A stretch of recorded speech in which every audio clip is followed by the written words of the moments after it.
لا الہ تیری شان یا وحدہ، تو خیال و تجسس تو ہی آرزو۔ قرآن پاک میں 21 یا 22 مقام ایسے ہیں کہ زمین پر عمر فاروق رضی اللہ تعالیٰ عنہ نے ایک خواہش کا اظہار کیا، اللہ تبارک و تعالیٰ شانہ نے اس کو قرآن بنا کر نازل کر دیا۔ اللہ کے نبی صلی اللہ علیہ وسلم فرماتے ہیں، جس کا مفہوم ہے کہ اللہ نے عمر کی زبان پر اور دل میں حق کو جاری کر دیا ہے، اور یہ فرمایا کہ میرے بعد اگر کوئی نبی ہوتا تو وہ عمر ہوتا۔ اتنی صلاحیت تھی حضرت عمر فاروق رضی اللہ تعالیٰ عنہ، اگر کوئی نبی ہوتا تو وہ عمر ہوتے۔ اور فرمایا کہ پہلی امتوں میں اگر اللہ تعالیٰ شانوں سے اللہ تعالیٰ شانوں نے کسی ولی کو اپنے کسی ولی کو یہ مرتبہ عطا فرمایا کہ وہ فرشتوں سے کلام کرتے تھے، تو میری امت میں اللہ نے عمر فاروق کو وہ مرتبہ دیا ہے کہ اللہ تعالیٰ ان کے دل پر الہام کرتا ہے، فرشتے ان سے باتیں کرتے ہیں۔ جی ہاں، تو الہام کا تو یہ عالم تھا کہ حضرت ساریہ رضی اللہ تعالیٰ عنہ کو لشکر دے کر بھیجا ہوا تھا جہاد کے لیے، اور جمعے کے دن یہ خطبہ دے رہے تھے۔ اچانک خطبے کے دوران بالکل سیاق و سباق سے ہٹ کے فرمایا، یا ساریہ الجبل، اے ساریہ پہاڑ کی طرف متوجہ ہو جا، یا ساریہ الجبل، یا ساریہ الجبل، 3 دفعہ کہا۔ بعد میں صحابہ کرام نے کہا کہ آج ہم نے آپ سے بڑی عجیب بات سنی ہے، یہ کیا بات ہوئی؟ ساریہ تو وہ دمشق کون سے ملک میں پہنچا ہوا ہے، اور آپ یہاں کھڑے ہوئے یا ساریہ کو پکار رہے ہیں؟ فرمایا میرے ارادے سے نہیں تھا، یہ اللہ تبارک و تعالیٰ شانہ نے میرے سامنے سے پردے ہٹائے، میں نے ساریہ کے لشکر کو دیکھا، میں نے دیکھا کہ دشمن پہاڑ کی طرف سے آ رہا ہے اور یہ اس طرف سے غافل ہیں، میں نے اسے ہوشیار کیا ہے، اے ساریہ تو پہاڑ کی طرف متوجہ ہو جا۔ اور جب یہ لشکر واپس آیا تو انہوں نے آ کر بتایا کہ عجیب بات ہم نے دیکھی، این یہ وقت ایسا تھا کہ دشمن ہم پر غالب آ جاتا، ہم غافل تھے، پہاڑ کی طرف سے دشمن حملہ کرنے والا تھا کہ ہم نے اچانک آواز سنی امیر المومنین کی، عمر فاروق رضی اللہ تعالیٰ عنہ کی آواز سنی کہ اے ساریہ پہاڑ کی جانب ہو جاؤ۔ وہ کشف جو عمر فاروق رضی اللہ تعالیٰ عنہ کو ہوا، اس کو کہتے ہیں تصوف کی زبان میں کشف بصری، اور جو ساریہ کو ہوا، حضرت ساریہ رضی اللہ تعالیٰ عنہ کو اور صحابہ کرام کو ہوا، اس کو کہتے ہیں کشف سمعی، انہوں نے سنا۔ یہ حدیث شریف میں جو فرمایا کہ کسی ولی کو اللہ نے پہلی امتوں میں اگر الہام عطا فرمایا تو میری امت میں عمر فاروق ہیں جن کو اللہ نے یہ نعمت عطا فرمائی۔ اور وہ نیل کا واقعہ مشہور ہے، جہاں وہ چلتا نہیں تھا، وہ ایک دوشیزہ کو بنار سے مار کر اس میں ڈالتے تھے اور پھر چلتا تھا، خط لکھا نیل کو کہ یہ امیر المومنین کی طرف سے ہے، میں اللہ کا خلیفہ عمر فاروق، اے نیل تو اگر اپنی مرضی سے چلتا ہے تو ہمیں تیری کوئی ضرورت نہیں، اور اگر تو اللہ کے حکم سے چلتا ہے تو میں اللہ کا خلیفہ یہ حکم دیتا ہوں کہ تو چل۔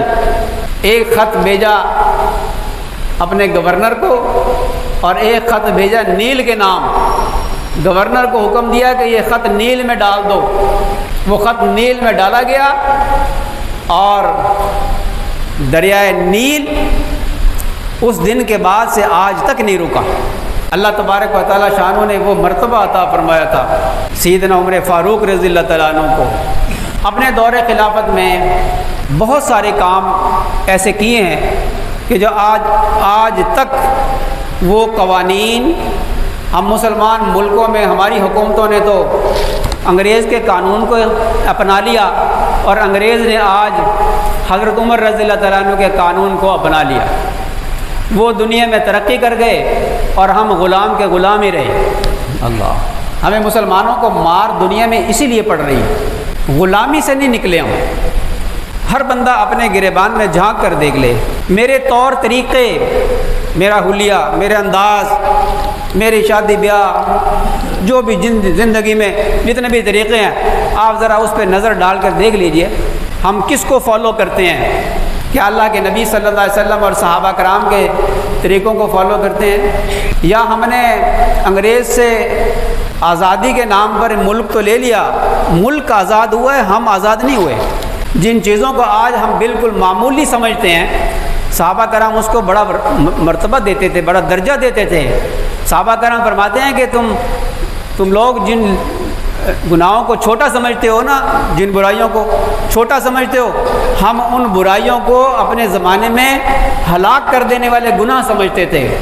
حضرت عمر فاروق رضی اللہ تعالیٰ عنہ کو جب برچہ مارا گیا فجر کی نماز میں، ابو لؤلؤ فیروز، یہ عرب نہیں تھا، یہ عجمی تھا، یمن کی سائڈ کا تھا، یہ زریں بنایا کرتا تھا، اپنے آقا سے غلام تھا، یہ اپنے آقا سے مکاتبت کر رکھی تھی۔ مکاتبت یہ ہوتی ہے کہ اپنے مالک کے ساتھ یہ طے ہو جاتا ہے کہ مالک کہتا ہے کہ مجھے اتنا مال لا کر دے دو تو میں تمہیں آزاد کر دوں گا، اس کو کہتے ہیں مکاتبت۔ اپنے مالک سے مکاتبت کر رکھی تھی کہ اتنا لے آؤ، روزانہ اتنا لے آیا کرو، تو میں تمہیں اتنے عرصے میں یا اتنے مال ہو جائے گا تو تمہیں آزاد کر دوں گا۔ جو یہ آیا حضرت عمر فاروق رضی اللہ تعالیٰ عنہ کے پاس، امیر المومنین کے پاس، کہ اے امیر المومنین، میرے مالک نے مکاتبت کی رقم زیادہ طے کر رکھی ہے، آپ ذرا کم کروا دیں۔ انہوں نے پوچھا کتنی کی کر رکھی ہے؟ اس نے بتایا کہ اتنی۔ فرمایا کہ یہ تو زیادہ نہیں ہے، بڑا مناسب ہے۔ پھر فرمایا کہ اچھا ہمیں بھی کوئی ایک زرہ بنا دو۔ اس نے کہا کہ میں آپ کو ایسی زرہ بنا کے دوں گا کہ آپ یاد رکھیں گے۔ ایسے انداز سے بات کی۔ حضرت عمر فاروق رضی اللہ تعالیٰ عنہ بڑے بصیرت والے تھے۔ فرمایا اس نے مجھے قتل کی دھمکی دی ہے۔ اور پھر وہی ہوا کہ ایک دن فجر کی نماز ابھی شروع ہی کی تھی کہ یہ صف میں سے نکلا اور اس نے امیر المومنین کو برچھا مارا، کئی زخم کیے۔ حضرت عمر فاروق رضی اللہ تعالیٰ عنہ کی زبان سے نکلا کہ اوہ کتے نے مجھے مار دیا۔ اور پھر پیچھے کھڑے ہوئے تھے حضرت عبد الرحمن بن عوف رضی اللہ تعالیٰ عنہ۔ امام کے پیچھے وہ لوگ کھڑے ہوا کریں جو امامت کروانے کے اہل ہوں، اور جو امامت کا اہل نہ ہو تو وہ لوگ کھڑے ہوں جو علماء کی مشابہت اختیار کیے ہوئے ہیں، باشرہ لوگ کھڑے ہوں۔ یہ بات میں پہلے بھی عرض کرتا رہتا ہوں، یہ عنوان نہیں ہے میرا، درمیان میں آ گیا۔ حضرت عبد الرحمن بن عوف رضی اللہ تعالیٰ عنہ وہ شخصیت ہیں کہ جن کو 6 کی جو شورا بنائی تھی حضرت عمر فاروق رضی اللہ تعالیٰ عنہ کی کہ ان میں سے کسی کو امیر مقرر کر لو، ان میں حضرت عبد الرحمن بن عوف رضی اللہ تعالیٰ عنہ بھی شامل تھے۔ وہ بالکل پیچھے کھڑے ہوئے تھے۔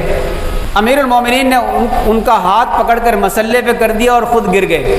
جو قریب کے نمازی تھے ان کو علم ہو گیا کہ مسئلہ ہوا ہے، حملہ ہو گیا ہے، اور وہ جو قاتل تھا وہ صحابہ کرام کو صفوں کے اندر حملہ کرتا ہوا، برچھا مارتا ہوا نکلا۔ 3 کے 5 صحابہ کرام شہید ہو گئے اور کتنے سارے زخمی ہوئے۔ پھر ایک صحابی نے ہمت کر کے ایک کمبل تھا ان کے پاس، وہ اس کے اوپر ڈالا اور بالآخر اس کو قابو کر لیا۔ اور اس نے دیکھا کہ اب میں بچ نہیں سکتا، اس نے کمبل کے اندر ہی اپنے آپ کو خنجر مار کے خودکشی کر لی۔ حضرت عبد الرحمن بن عوف رضی اللہ تعالیٰ عنہ مسلح پر آئے اور انہوں نے مختصر صورتیں انا اعطیناک الکوثر، چھوٹی اذا جاء نصر اللہ، یہ تلاوت کی اور فجر کی نماز مکمل کروائی۔ اور امیر المومنین کو اٹھا کر لے گئے۔ پوچھا کیا مجھ پر حملہ کسی مسلمان نے کیا ہے؟ کہ نہیں، مسلمان نے نہیں کیا، مجوسی نے کیا۔ فرمایا الحمدللہ، یا اللہ تیرا شکر ہے کہ کسی مسلمان نے کسی غصے یا کسی وجہ سے مجھ پر قاتلانہ حملہ نہیں کیا۔ دعا مانگا کرتے تھے کہ اے اللہ مجھے مدینے کی موت عطا فرما اور شہادت کی موت عطا فرما۔ صحابہ کرام سوچتے تھے کہ یہ مدینے کی موت پھر شہادت کی موت، یہ دونوں کیسے جمع ہو سکتی ہیں؟ شہید تو انسان اللہ کے راستے میں نکلتا ہے، جہاد میں جاتا ہے تو قتل ہوتا ہے، شہید ہوتا ہے۔ اللہ تبارک و تعالیٰ شانہ نے دونوں دعائیں قبول فرمائی، اسی میں شہید ہوئے۔ 3 دن زخمی رہنے کے بعد شہید ہو گئے۔ اس حالت میں بھی کہ زخمی تھے، ایک نوجوان آیا عیادت کرنے کے لیے اور بڑی تعریفیں کرنے لگا۔ جب وہ جانے لگا تو اس کی لنگی ٹخنوں سے نیچی تھی، فرمایا اس نوجوان کو میرے پاس بلاؤ. بلایا. فرمایا نوجوان اپنی لنگی کو اوپر کر لے، یہ تیری طہارت کے لیے بہتر ہے. اس حالت میں بھی نہیں انل منکر کرنا نہیں چھوڑا. فرمایا یہ عمر وہ ہے کہ جس راستے سے یہ عمر گزر جائے شیطان وہ راستہ چھوڑ دیتا ہے. اللہ نے وہ رتبہ عطا فرمایا. انتقال سے پہلے اپنے بیٹے کو فرمایا، ہاں زخمی تھے، حکیموں نے دودھ پلایا تو دودھ زخموں کے راستے نکل گیا. لوگوں نے کہا امیر المومنین وصیت کر دیجئے. آپ نے 6 افراد کی شورا بنائی.